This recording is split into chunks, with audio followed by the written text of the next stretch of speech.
v kategorii juniorek po součtu bodů za pochodové defilé a pódiovou sestavu se na 3.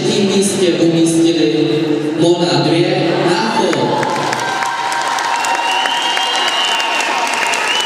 Diplomy a ceny předává Jaroslav Škod, ředitel kvalifikace a Roman Toušek, vedoucí vykoferení.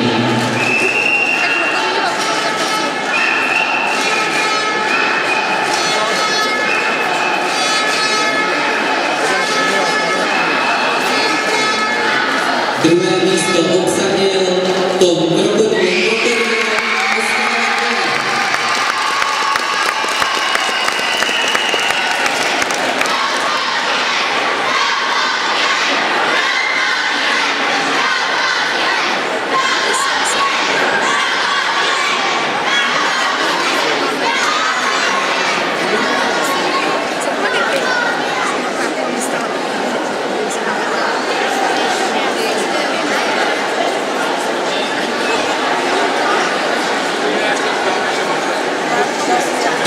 Nyní bych poprosil o fanfáru pro vítězky.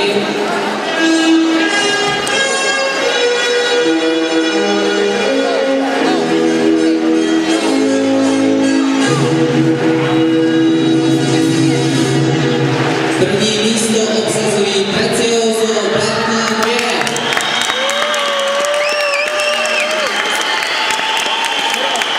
Sestava této skupiny dostala 5krát nejvyšší známku 10 bodů.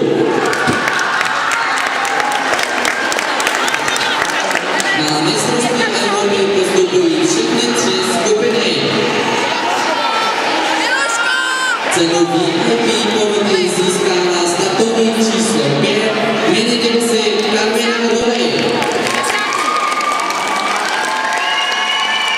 Ceny předává paní Marcela Koletová, ředitelka kulturního informačního střediska v Hronově, a paní magistra Marcela Odvážková, členka zastupitelstva města Hronov.